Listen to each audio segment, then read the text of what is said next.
All right, we live in HD.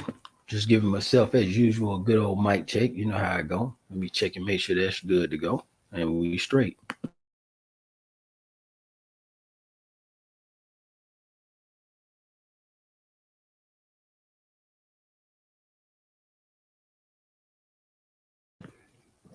All right, real quick. This is just a response video to my boy Big Nocturnal Thoughts. Go sub and subscribe to his channel, obviously. Um, Also, OG Blood, I always go subscribe to him. Easy Work Boxing is a great channel. Go sub to him as well too. So this is what we got. It's a good topic. It's a good conversation. And I'm gonna go ahead and hit y'all real quick and get on out your way, as Big Knox say.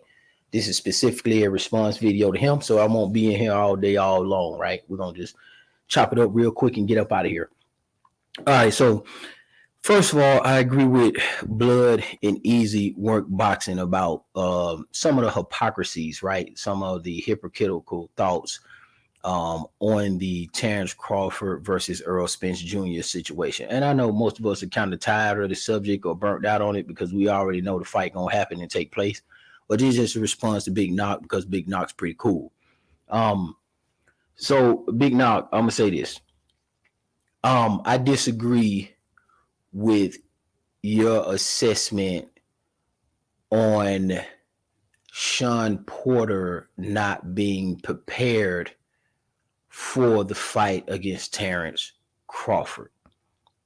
There are levels to this, but here's the thing about being a professional. When you're a professional athlete, you take all responsibility and accountability for everything in your athletic life because you get paid and compensated for that reality, right?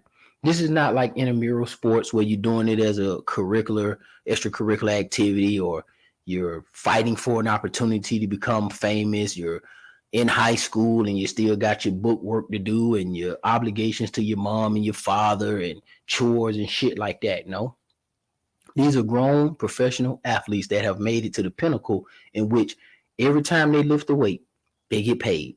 Every time they do a push up, they get paid. Every time they drink some alcohol, they get paid. Every time they get into a car crash, they get paid. Every time they have children, that's on them. They get paid. Okay. Anything outside of the athletic sport that they're competing in is a caveat to their own testimony and their own story. So when you are a professional athlete, and Big Knock, you know this, that's like me challenging you to a weightlifting contest, whatever the case may be. And let's say for some strange reason you're able to outperform me, all right, on a run or a swim or just something athletic, pull-ups, push-ups, sit-ups, whatever you want to call it. Now, if you were to become victorious in that challenge, I challenge you. I say, let's see who can lift this. Let's see who's the most athletic.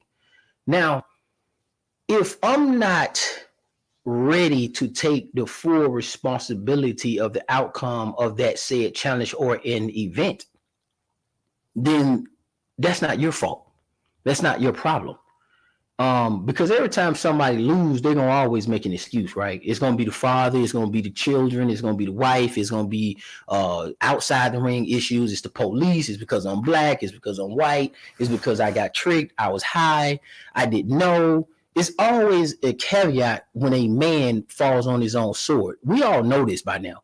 You get your ass whooped. Well, what happened? What went wrong, Big Knock? Oh, well, he snuck me. Okay, well, Big Knock, what happened when he did this to you? Oh, well, this. It's rarely an instance where somebody takes responsibility and say, you know what? I'm not going to make any excuses. Hey, he just won on the night. It's never going to be that. Even when people say that, they still say, I'm not going to make any excuses. And then they go on to make excuses on why they lost the fight. Because that has to be explained. Most people look for those answers because people look for what went wrong because people naturally want to fix things. So we look for excuses, right? We don't look for excuses on why you won. We just look for why you won. Okay? We just look, we say, hey man, you won a championship. Why did you win that? Yeah, man, we can obviously see the shit, right? We can see why you won and what went wrong. But for the person who experienced the short end of the stick, they have some explaining to do. And when they call you to the carpet, you got to have a good reason on why you did that.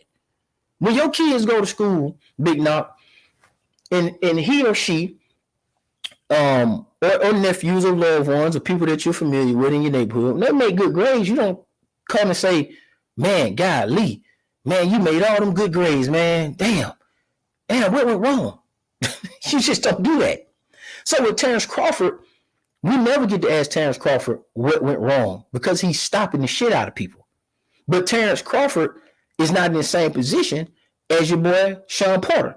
We always find ourselves asking what went wrong with Sean Porter. We asked the same thing with the Kell Brook fight. What went wrong, Sean Porter? There was a whole bunch of excuses there. What wrong with you and Earl Spence? He felt like he won the fight. You understand what I'm saying? He felt like he won the fight. If most people say the knockdown made a difference. Some people argue different on that. So what I'm saying, Big Knock, is there is levels. And at each level, it's your responsibility to climb that next level. And I'm going to tell you what it is. The problem is, Big Knock, is that Earl Spence has a level that allowed Sean Porter to be competitive at that level. Let's say that's B.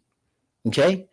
The problem is Terrence Crawford is sitting on A, and when people come up from B to A, you can now recognize the differences. That's what the problem is. I keep telling you guys that Terrence Crawford is a goddamn Hall of Famer first ballot.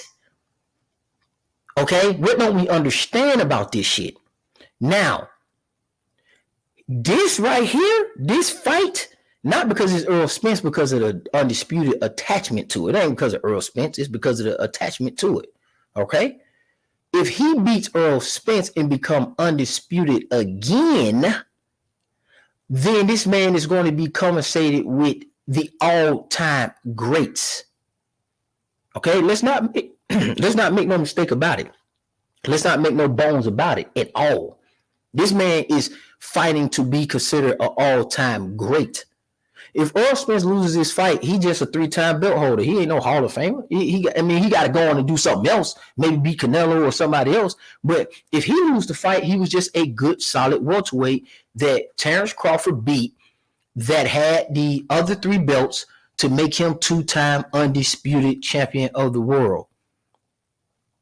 And then he's going to go up and try to fight Jermell Charlo. Okay, so let me explain this to you, Big Knock, right? I know you know better than this. I know that you are picking Earl Spence, so quite naturally, you're going to defend everything with Earl Spence and for Earl Spence. Rightfully so. That's your guy. You got him picked. And I understand, Big Knock, that you have a heart for the underdog. I know that. And I know Earl Spence's testimony is grand, right? It's you could write a book about it if he was to beat Terrence Crawford, right? This is what they make 30 for 30 about. But let me tell you something else. They also make 30 for 30s about a nigga like Terrence Crawford too. They also he go both ways.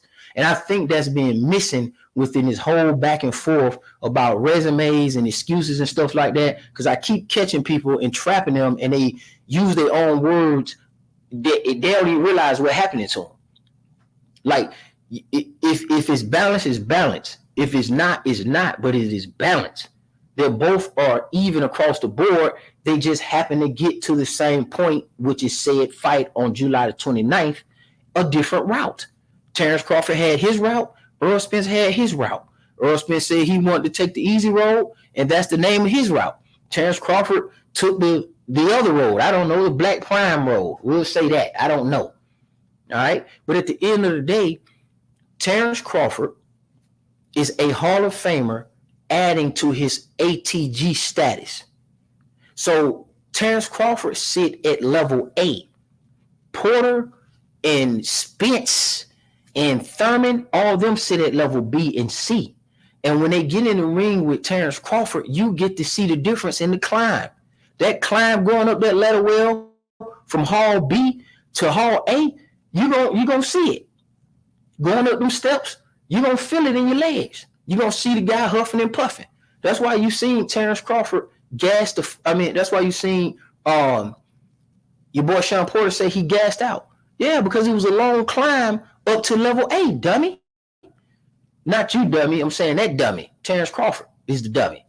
I mean, not Terrence Crawford, but your boy Sean Porter. So Sean Porter is just not an A-level fighter. And we finna find out if Spence is also not an A-level fighter. We're just gonna see if these guys are Bs, right? Because we know it's levels to it, like you said. And the problem is that your boy Spence hasn't fought anybody on an all-time great level. He hasn't fought nobody on the A level. Not at no welterweight. Now, a lot of you guys try to refer to Mikey Garcia. That's cool. But at the end of the day, Terrence Crawford is a whole different animal in its entirety. And he's an A-level fighter. And you're going to see the difference in this matchup with Terrence Crawford versus Errol Spence on July 29th. So I agree, there are levels with this. And Sean Porter just could not climb to the level of an A. Therefore, he got his ass whooped. This, of course, is going to look different when an A level versus a B fighter. That's going to look different every time. When two B fighters fight each other, then it's going to look close. So, yes, what I'm suggesting to you guys is that Errol Spence has went from a C level to a B fighter. That's what I'm telling you. Kell Brook is a B to C to B level fighter. Sean Porter is a B to C level fighter. It is what it is. Errol Spence is a C to B level fighter. We haven't seen him do anything that's super, super impressive. He's a B level or C level. Terrence Crawford is the A level fighter. That's why you guys have a hard time digesting his accomplishments, because you just can't believe the shit.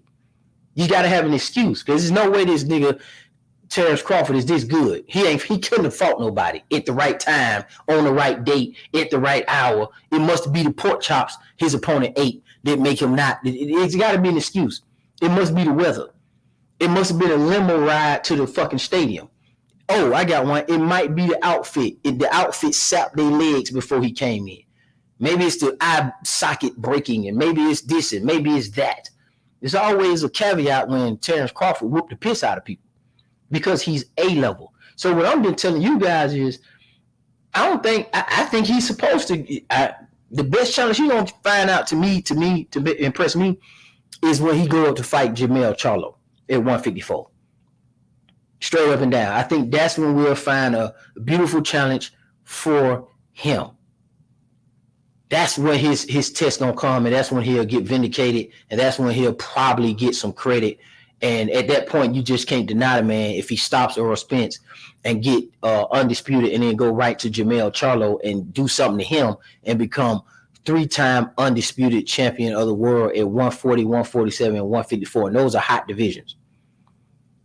I mean, that's just what's on the line for him. So Terrence Crawford is an A-level fighter. Just like Tyson Fury is an A-level fighter. Deontay Wilder is just a B-level fighter. It's levels to it. And look at all the excuses that came out of that camp. Of course, every time a B lose to an A, because the B tend to think they're the best in the room or the smartest in the room. And when the A step in the room, it's just different, man. Let alone a fucking C. A C always gonna goddamn bark and co-sign the B, because the B is the smartest thing that the C level ever seen. But when the A get into a room, it's a big difference. It's a big difference. Go back to your grade school studies. How hard is it to keep an A? So you can fuck off with a B and a C. You still pass the class with a B and a C. That's not saying that you're not having success. That means you can just skip a couple of assignments, you bombed a quiz or a test, and you did good on a project, you missed a couple of days because you skipping and shit, all that kind of bullshit teenagers do. So you got a B or a C, right? But you passed it. Fuck it. But an A, man, you gotta show up every time, all the time, and be motherfucking ready, like always. Stay ready. You ain't got to get ready, big knock. So whatever excuses you coming up with, or disagree with, or don't agree with, then tell Sean Porter, go fuck yourself. I'm out.